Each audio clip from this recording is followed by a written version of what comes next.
Hi guys, it's Ladipoe, the leader of the revival, and you're watching the Convo. Vibes. But you knew that.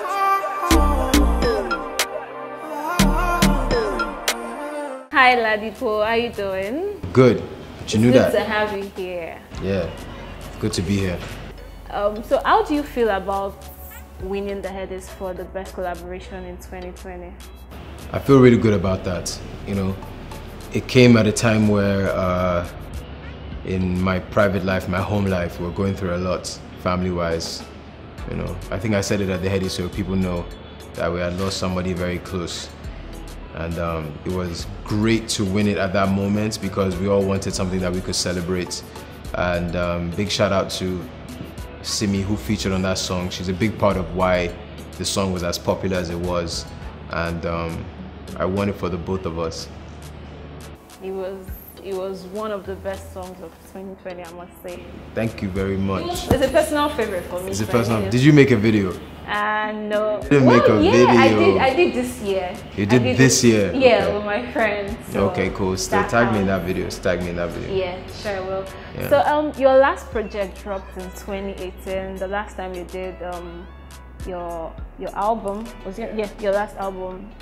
That's Talk About It. No, that would be MI. No, sorry. Tap. Yeah. Talk About Poe, yes. Talk About Poe. So we've not had anything from you since then. Why the? I mean, you've had like 5 singles since then, yeah. so let's not just. We need an album. We need an EP. So it's why the break? You know, for me, I've unfortunately have a habit of keeping my fan base waiting, but it's always been worth it. And this time again, it's going to be worth it as well. I'm going to drop something soon for them, for the fans, this year. This year. Do you have any name in mind for it?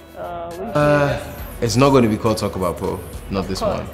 But something else that I'm already called.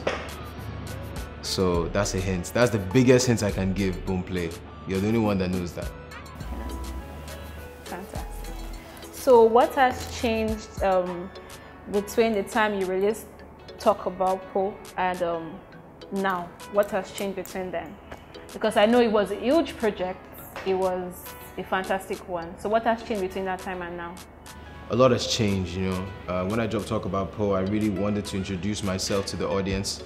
I wanted to introduce myself even to my fans, even to people that had been listening to my music for a while. It was the first time they got a body of work from me, and I needed them to know the range of the skill and how deep it goes. But now, the evolution has really, I think, has happened before their eyes. We've gone from Ladipoe. In fact, I've gone from Poe to Ladipoe. It's Ladipoe they met on Talk About Poe. Now they're meeting the leader of the revival now, and I think that evolution has been great. We're now coming off the back of a great song, a great 2020 in that respect, you know, and so much has changed musically for me. So much has changed even in my private life. So much has changed even with the label that I'm on. We've grown, and sometimes it's difficult for people to accept growth, but I think that my fans will be understanding and they're going to like the sides of me that they're going to start seeing, because it's a whole new thing now. Trust me. Trust me. So on that, I'm sorry why I'm just on that album. It was something I enjoyed, but on that album you worked with Ghost. So how did you feel working with Ghost? Ghost, that's my sensei. I tease him. That's the nickname I have for him. It's funny, I was just messaging him today before we came in here, and I have a good relationship with Ghost as well as Tech. And when I work with Show Them Camp in particular, you know, it's like iron sharpening iron. You stay sharp. I dropped a song on one of their Clone Wars. Their last Clone Wars called Savage. I mean, like, you have your favorite verse, but it might be hard for you to pick who's the best because, like, everybody is bringing their A game. That's what happens when I work with Ghost. Let me tell you a story about that song, Double Homicide. I was late. I was on my way to the studio. I was late, and I hadn't written my verse. I was working with Icon. Icon produced the beats. I didn't have a single thing to say on that track. I was on 3rd Mainland Bridge. Icon stays in Ikoyi. and it's only like 15 minutes at that point. So like I was freestyling as an idea came into my head, and literally that idea, I just kept repeating it to myself. So as soon as I got to the studio, the first thing I said, this is about to be another double homicide, everything you think is dope, I personify, right? And the whole verse is pretty much like it's 90% freestyle. Then Ghost, we sent it to Ghost, like, yo, so we need somebody to kill it, right? Because I said double homicide in it. Somebody else has to come and kill it. Ghost structured the hardest, it's more than 16 bars that I've heard in a long time. And I just want everybody to know out there that, look, man was a freestyler. Ghost put pen to paper and he destroyed it. So if you see that there's a difference, it's because of that. That's my story and I'm sticking to it. All right, fantastic. So I know you and Fumbi, you guys have this synergy. Like every song you guys do together, you know when you mix NSC and Coke, the way it blends, that kind of thing. So of late, we've not had something from the both of you. What's going on? You mean, okay, when you mix brandy and Coke? I'm not gonna say any, I'm not calling any brand names. You know, when you mix VS, very special brandy, and some kind of mixer, yeah, you get something nice. I don't even know what mix you would just use to describe me and Fumbi. It's like, I don't know, but it's always a perfect blend. You know, we've done a couple of tracks now together. Some people may not have even heard. There's Adoha, obviously. There's One Step Closer on Talk About Poe. There is, Fumbi and I did one, Turn Me Around. There is another one called Sexy B. I can't say the whole thing. I'm allowed to swear. Well, no, yes? Be yourself. Oh, there's a track called Sexy Bitch on the Collective project. It's, despite the title, it's a really, really super sick track. I think we have some other random ones out there as well. But we haven't worked, and that's gonna change soon, but every good thing sometimes takes time. And shout out to Fumbi, you know, he was quiet for a while. He had also 2020, he lost somebody very close to him as well. So, you know, these things, they have a real impact on people. This thing that is happening is no longer just statistics, it's real names of people that we really know. So shout out to my brother. He's a strong guy, and I can't wait for us to work again when the time is right. Yes. So now let's talk about feeling. The hottest thing right now. I mean, if you open every story on Instagram, it's feeling. Feeling, I like the way I'm feeling now. Everybody is just, like, we're literally feeling the song just like the name goes. So how did you get to work with Buju on that song? Feeling is an amazing track, isn't it though? It's crazy. Like, see, people that really know me know that I'm not always a humble guy. I take pride in what I do, and I know I put in the work, so you can't tell me different. But I also know that a lot of this stuff is not just us alone. There's God inside the music. Feeling is just one of those tracks. You know, working with Buju was a couple of steps aligned. You know, I was in the studio. I've been working on stuff with Andre Vibes. That's Victor Wifer's son. He's one of the producers at Maven. We cooked up some heat, and I was playing it for one of my guys. His name is Bolaji. Bolaji was like, yo, you know, you should get Buju in the studio. He'll kill this. This was not even the feeling beat. It's just another track. I'd heard Buju on Lenu. I'd heard Buju on Do Me Nice.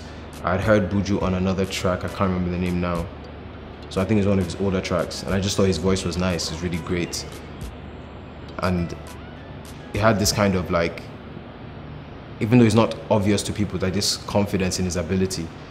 So I hit up one of my guys, you know, Tech, Show Them Camp, because I call him the Through Pass King. He can set you up with anybody.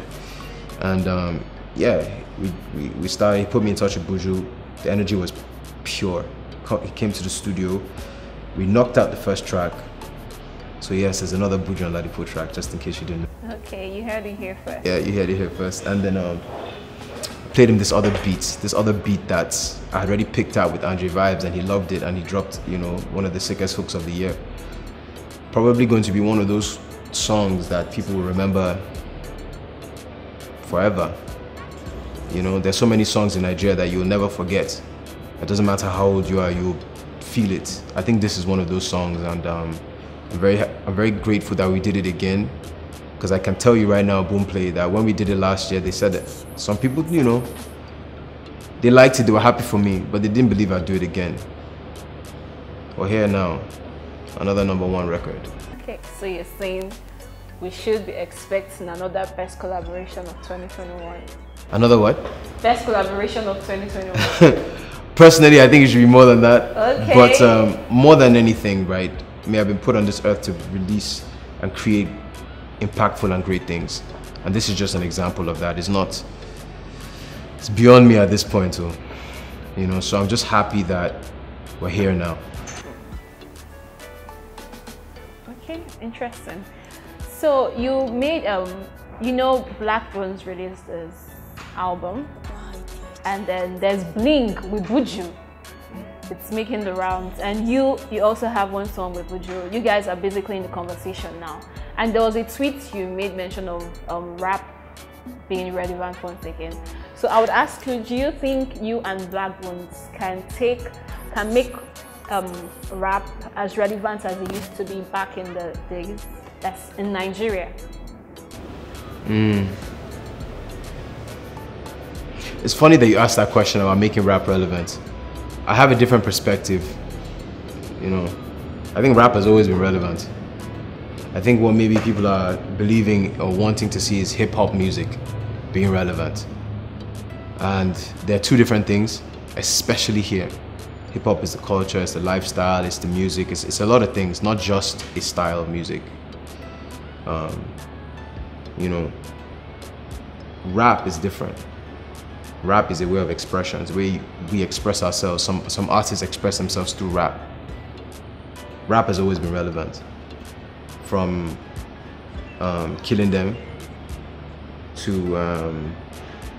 Narimali's Soapy to Fowls's Bob Daddy, Show Them Camps, Tropicana. All these songs are rap songs, right? But the audience sees it differently. As far as they're concerned, it's not rap unless it's hip-hop. We're in Nigeria. Hip-hop came from somewhere else. Rappers have found a way to express themselves on different genres, different styles, different types of music because we're from here. There are still rappers that are very closely tied with hip-hop, myself included. When you listen to Talk About Poe, the first track is Voices, that's a hip-hop track. But one of the songs on there is Falling. Falling is not hip-hop. Does it make it any less of a rap song? It doesn't. But anyways, let's get to answer your actual question. I think that artists like myself, Blackbones, and many others are well positioned to bring relevance, bring and shine a light on rap music for ourselves and for the people coming behind us, definitely. I see that as something that is going to be undeniable now because it also needs to have #1 rap records. When you go to a big show and everybody's performing and the big artists are performing their big records, you need to see rappers there performing their own big records. So yeah, I think that we're on course to making that kind of impact, for sure. Fantastic. So there's something, you made mention of Fowls, but I want to take you back to one song you guys did together, that's Chardonnay Music. And there's one fantastic line that keeps ringing in my head, something that has to do with your boss has the audacity to call you on a Sunday. Did I say chop Chris? Yes. So what was the inspiration behind that your verse? Because it was sick, like that record was. The Chardonnay Music verse is great because that's a rap song and it had a hip hop swing to it, but it had, you know, Sparks behind the beats. So, and Sparks is a classic guy. He uses live type sounds. And look, all I'm really trying to tell people is that we're making our own music here. Like, if you want super rap hip hop stuff, listen to guys in Yankee. But here, the evolution has happened. That particular song, Chardonnay Music, is a very special song to me because I think a lot of Nigerians got to hear me. I won't say for the first time, but I think they heard me on Marry Me, on Feel Alright, on Koyewa, Adore Her. But that song, I just talked about my city. I talked about Lagos. I know what it's like to be in traffic, trying to get to work. In fact, I remember Somebody tweeting one time, oh, I see Ladipoe in traffic. Yes, bro, I don't fly, you know. So like that verse just described my life at the moment because I was working. I had a 9 to 5. I probably Lagos on a Monday. Traffic is as bad as the news on the front page. Judging by my salary, I might as well be unpaid. Because that salary is not really hitting by the end of the month though. You know, boss has the audacity to call me on a Sunday. Be like, say, chop Chris or chop fufu because this stinks. I don't really like fufu. I like pounded yam. Fufu doesn't smell nice to me. Really? Yeah, it doesn't. Oh, well, to everybody, I guess. But sorry, look, Boomplay, I'm not trying to say that fufu is bad or it's nice, so don't come for me. Pounded yam is my preference. I like it with F4. I'm an Ijesha man. Okay, you also made mention of Ravina on Feeling. Is Ravina your favorite drink? Ravina, cut me a check. No use water, dilute my Ravina. Let's do this business right now. Let's do this business. I'm bigging you guys up. But yeah, I'm a big fan of Ravina since I was young. And you know the thing about Ravina is that everybody, despite what your parents tell you, has their own way of mixing their Ravina. So once you've mixed it right, and somebody now changes, there's a fight now. Straight up. Okay, so wrapping this up, how do you handle your female fans? Because you have a large number of them. In case you don't know, I'm one of them. But then, how do you handle them? I don't understand that. How do I handle my female fans? Yes, like how do you manage? How do I manage? I don't manage or handle or do anything of the sort. All I am doing is putting out music that I'm very grateful that they like. You know, it's like, how do I handle my male fans? You know, at the end of the day, I am very grateful that I make music, which I call lifelines. That's my own genre. My own is not anything, it's lifelines. That people can say, whether they like rap music or not, they can say that, yo, I love Ladipoe's music. And I think that's something that the female fans can say, that there's something in the music that feels like it's for them. And I'm lucky. You can't plan some of those things. I see some of the verses and they're rapping my verses right along with me, right? At the shows, on their phones. Thank you so much. Can't do it without you guys. Yo, what's up? It's Ladipoe, the leader of the revival. And you need to listen to all my music, stream my music on Boomplay. Right now, Feeling is the top 100 in Nigeria, yes, but you knew that. Make sure you get it on the Boomplay app. Yep.